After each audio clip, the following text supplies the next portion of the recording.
Chers étudiants, bonjour. Dans cette vidéo, on va faire la troisième partie sur le cours du cours électrostatique qui est le dipôle électrique. Donc, ça veut dire quoi un dipôle?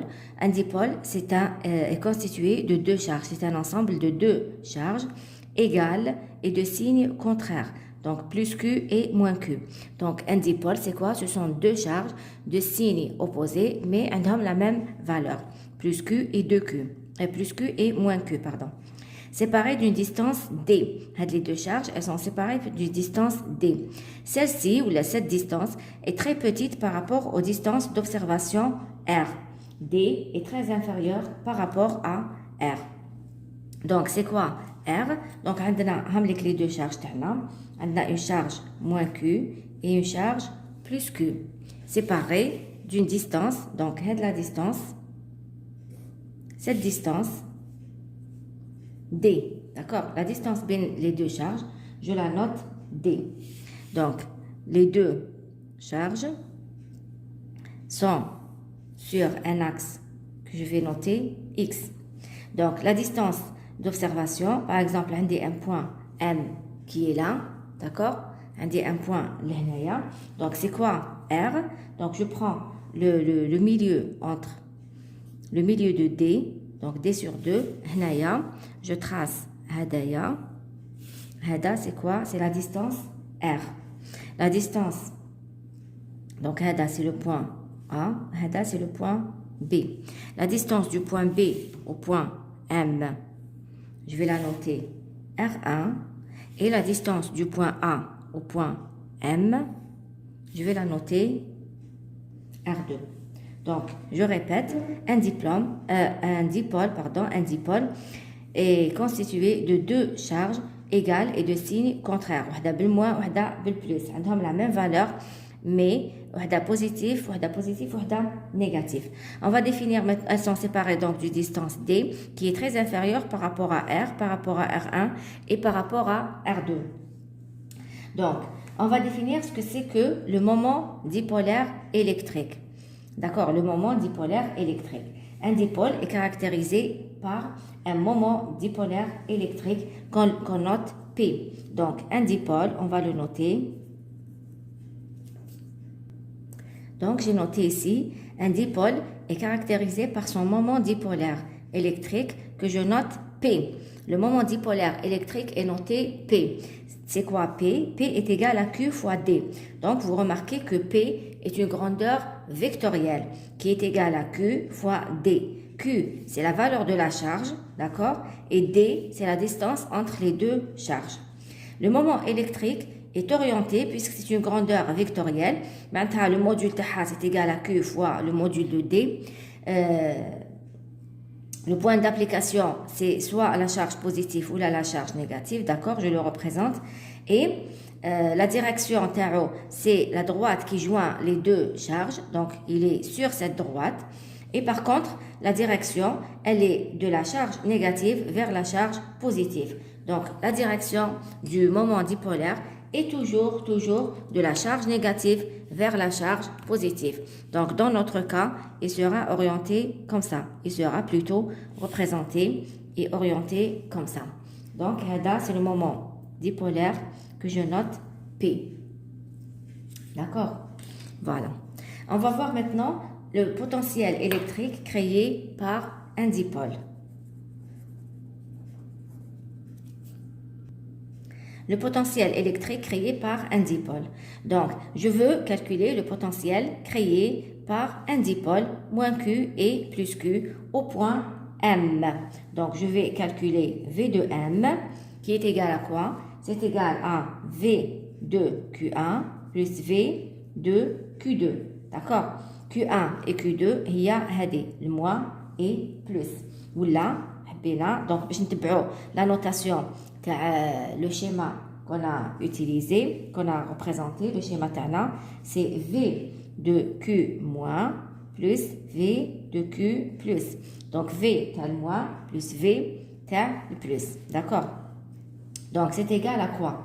C'est égal, le potentiel t'as V de Q moins. C'est quoi? C'est KQ sur, t'as le moins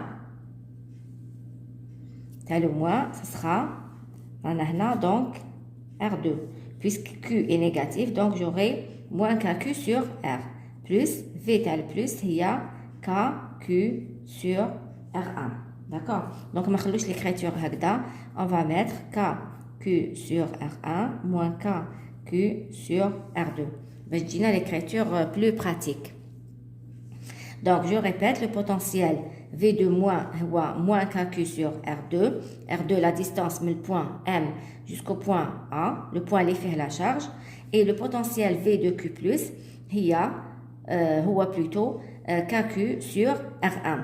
Donc, K, la charge, il y a plus Q. D'accord? Donc, j'ai mis plus sur la distance entre le point M, où on a le potentiel, et le point où il y a la charge, il y a la distance R1. Voilà. Donc, qu'est-ce que je vais faire? Je vais faire sortir le KQ en facteur. Qu'est-ce qui va me rester? 1 sur R1 moins 1 sur R2, qui est donc égal à KQ. C'est-à-dire, si je la travaille un peu, j'aurai R2 moins R1, d'accord? Ça sera sur R1 sur R2, d'accord? Voilà. Donc, par définition, je sais que, par définition, on a les D est très inférieur à R. Donc, par définition, je sais que D est très inférieur à R. Qu'est-ce que je vais faire maintenant? Je vais représenter plutôt le point H, qui est la projection du point B sur la droite AM. D'accord? Donc, je vais représenter la droite, la projection. Donc, la projection, maintenant, perpendiculaire. D'accord? Donc, c'est le point H. Là, on l'angle droit. Donc, je représente la projection. On va noter soit H, la projection du point B sur la droite AM. Donc, AH, c'est égal à quoi? AH. Donc, je note l'angle, je le note θ. Donc, alors, θ, et on a la distance D est très petite par rapport à R, par rapport à R2, par rapport à R1. Donc, θ, comme si que je peux la retrouver ici. D'accord? Comme si que θ, je peux la retrouver ici. Donc, si je la retrouve ici, qu'est-ce que j'aurai? Cosinus θ égale à quoi? J'ai mis approximatif parce que elle prend presque la même valeur. Cosinus θ, c'est égal à quoi? C'est égal à AH sur D. D'accord? Donc, AH, c'est égal à quoi? C'est égal à D cosinus θ. Et je mettrai toujours approximative. Parce que cosinus θ, celui-là est presque égal à celui-là. Parce que dans la vraie représentation, bon, c'est exagéré, parce que D, mais il faut imaginer que D est très petite par rapport à R. D'accord? C'est pour ça que l'angle θ, presque le même. Donc ça, c'est presque égal à R2 moins R1. R2 moins R1, vu l'approximation qu'on a faite. Donc, puisque D est d'un autre côté, on va noter, et d'un autre côté, puisque D est très petite par rapport à R1, D très petite par rapport à R et D très petite par rapport à R2, je peux dire aussi, on peut alors écrire que R1, R est presque égal à R1, presque égal à R2. D'accord? Les trois à distance sont presque équivalentes. Cela veut dire quoi? Donc, bon, je continue. Donc, le potentiel V, regardez, qui était égal à KQ, R2 moins R1 sur R1, R2. Donc, ce sera, donc je vais le réécrire ici pour le voir. KQ, R2 moins R1 sur R1, R2. Donc, R2 moins R1. R2 moins R1, c'est égal à quoi? C'est égal à D cosinus θ. Donc, c'est égal à KQ D cosinus θ. وهنا R1 et R2, je connais puisque R1 est presque égal à R1, presque égal à R2, je peux écrire, au lieu d'écrire R1, R2, je vais écrire R au carré. D'où l'expression du potentiel. Donc, je peux aussi l'écrire QD. QD, c'est quoi? Q fois D, c'est égal à P. Donc, je peux aussi écrire K, P, cosinus θ sur R au carré.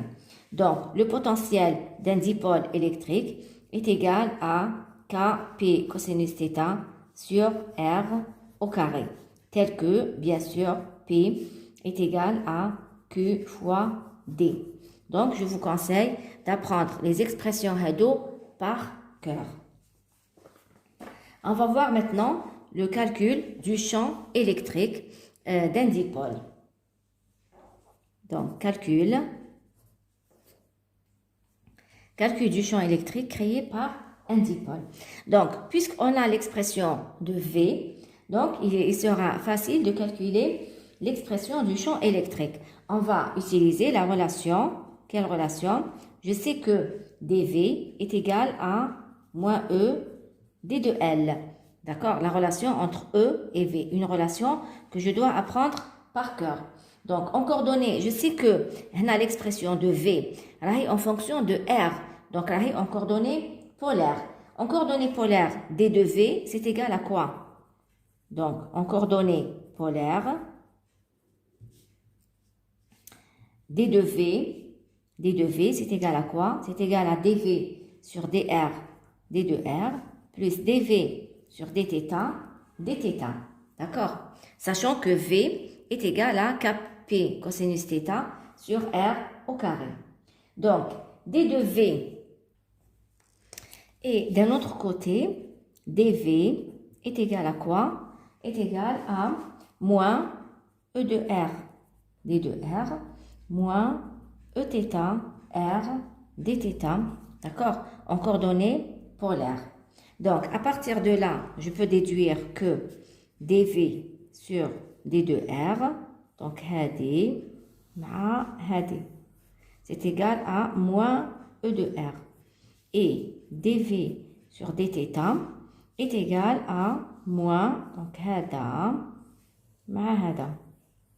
dV sur dθ est égal à moins Eθ R. Cela veut dire quoi? Cela veut dire que ER est égal à moins dV sur dr et Eθ est égal à moins 1 sur R dV sur dθ.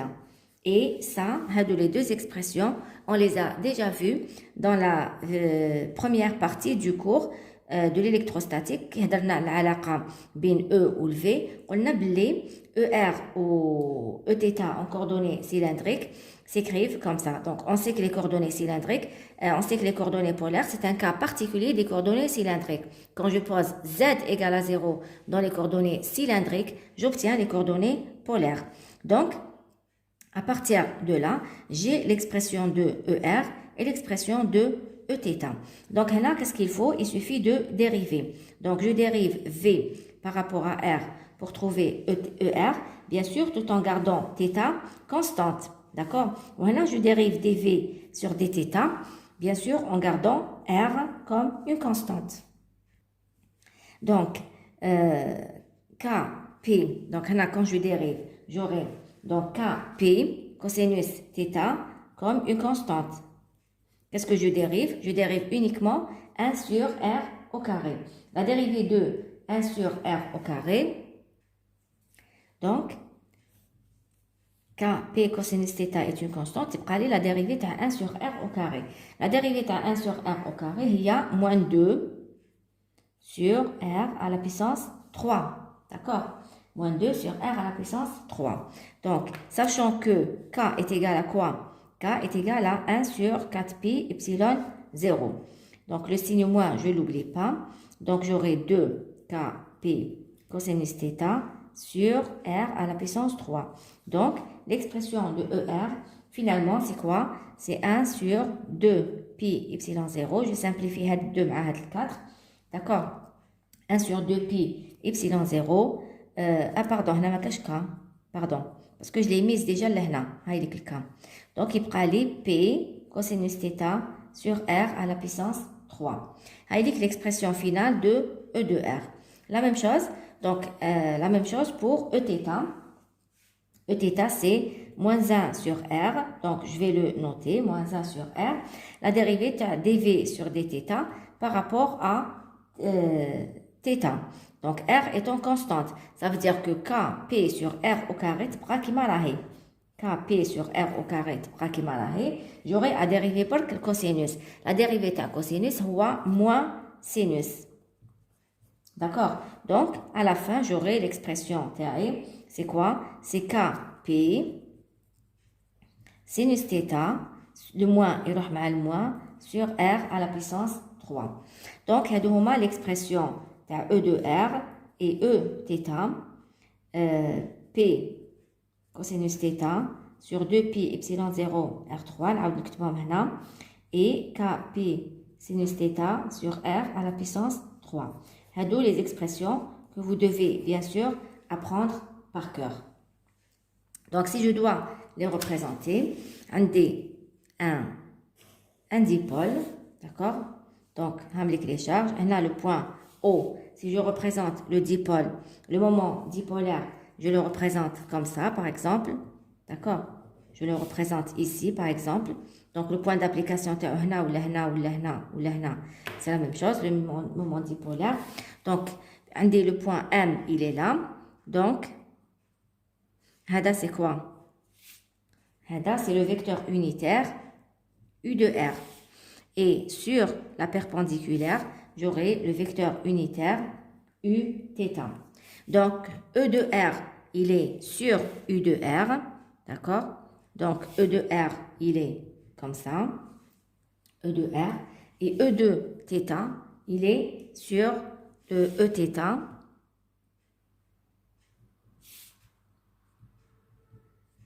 De telle manière que le E total, il est comme ça.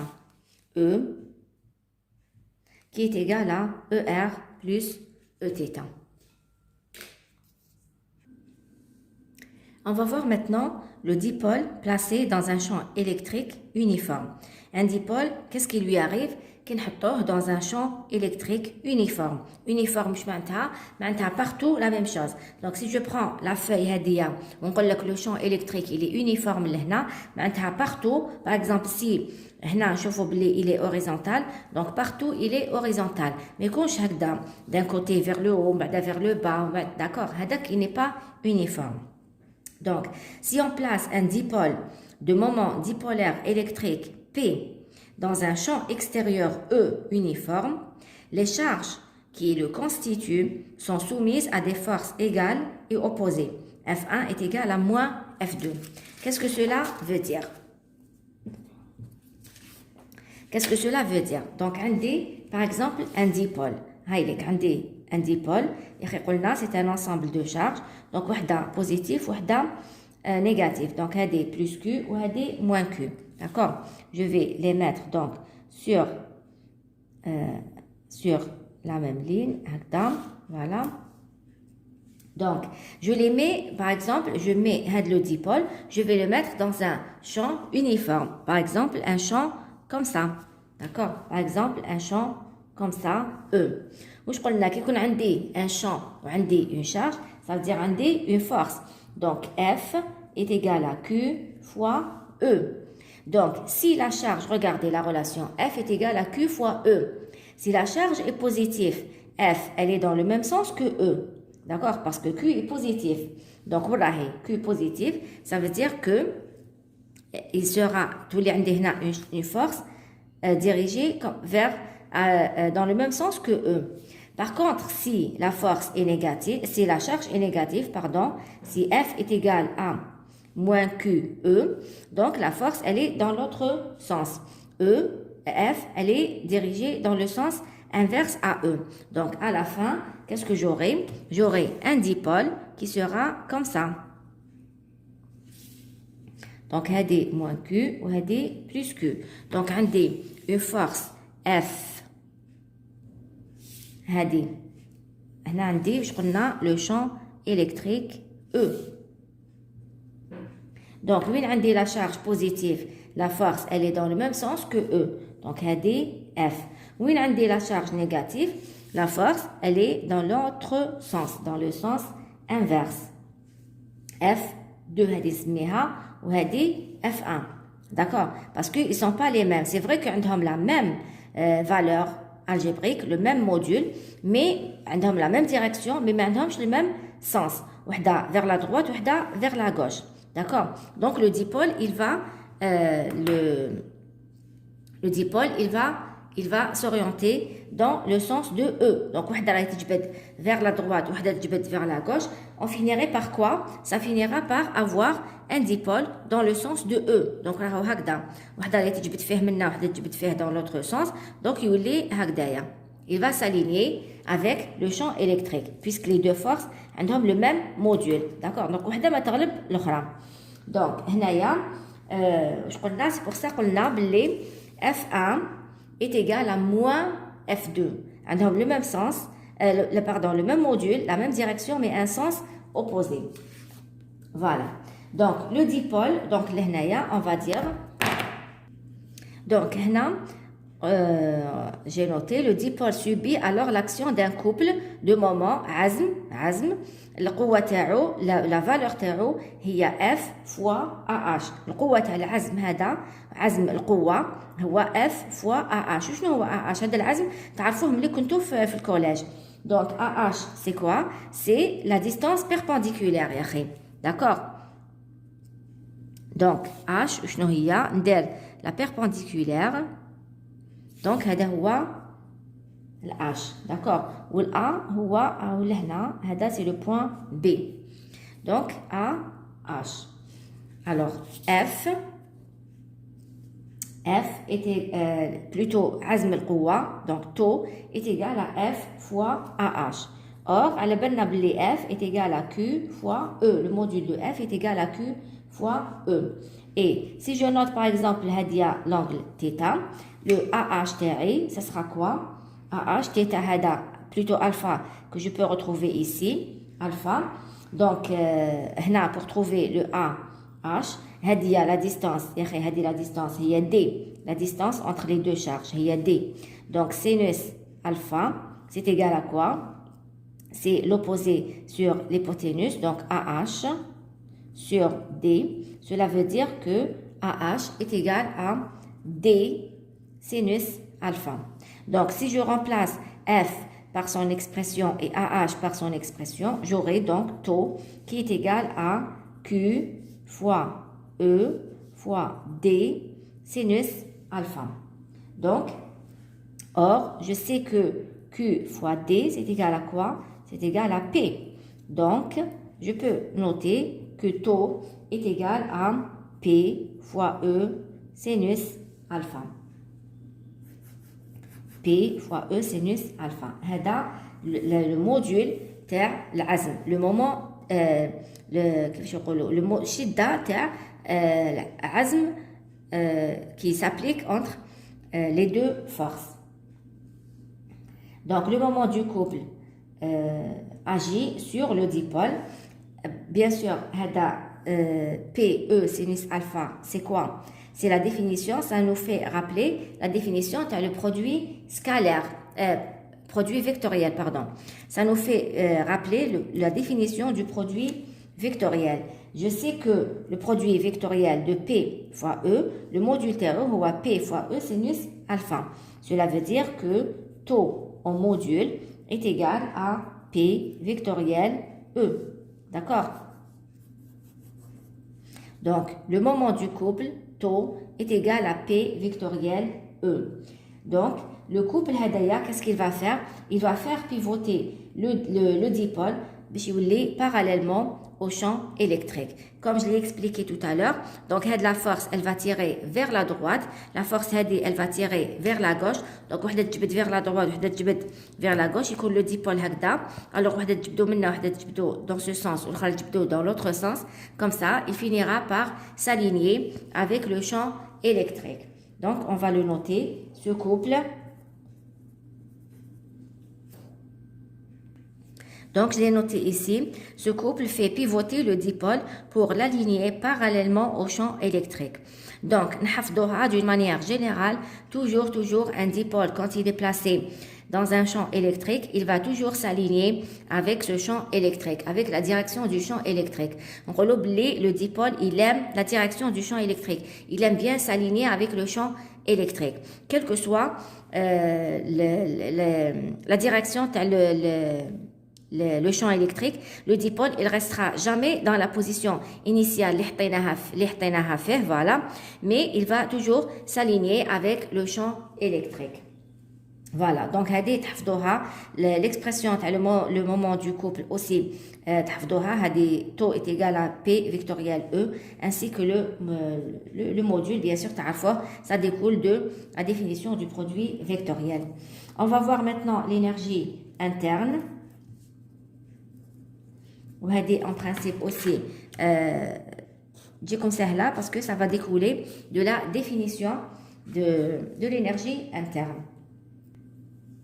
Donc, l'énergie interne d'un dipôle placé dans un champ E est calculée en faisant la somme des énergies potentielles de chaque charge.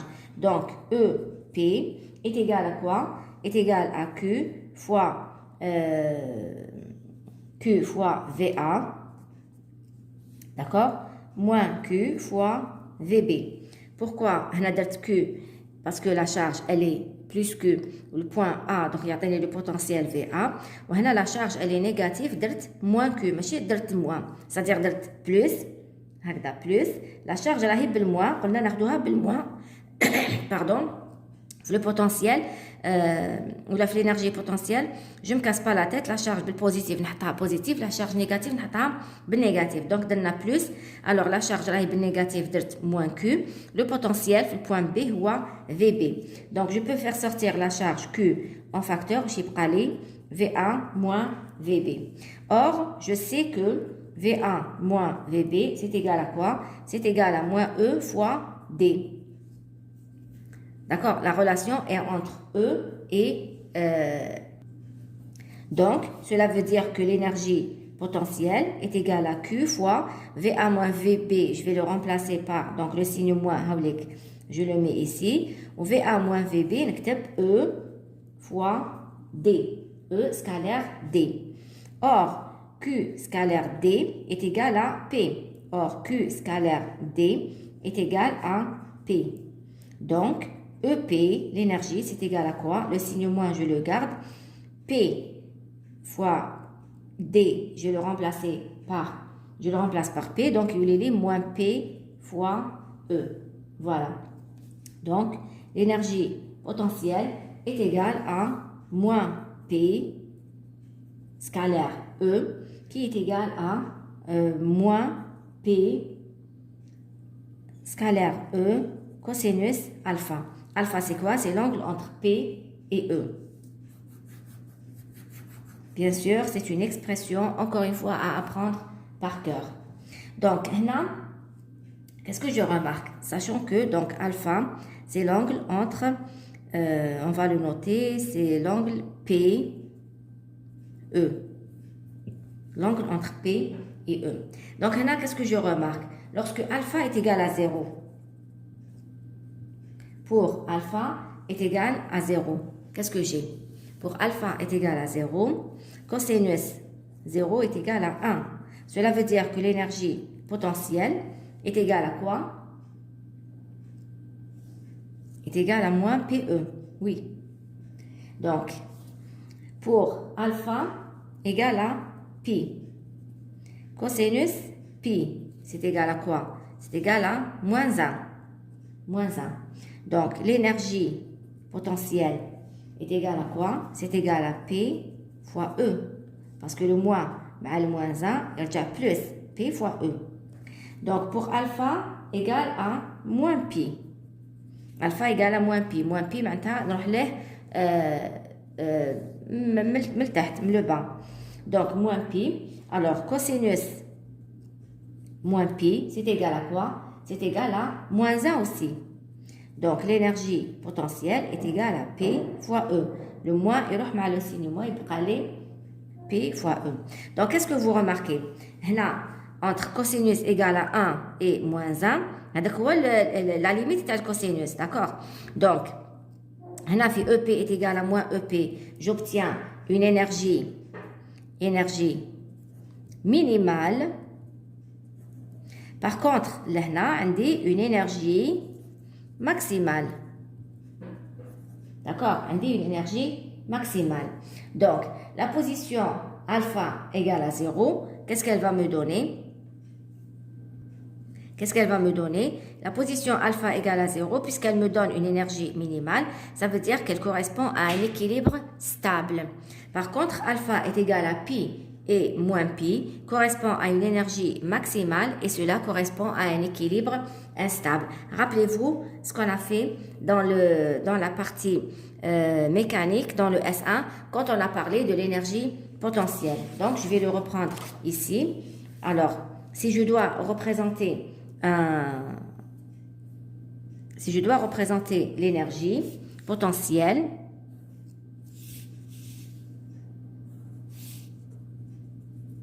donc je vais le noter ici rapidement. La position alpha égale à 0 correspond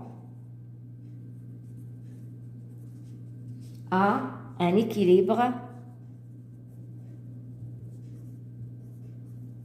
stable. Par contre, la position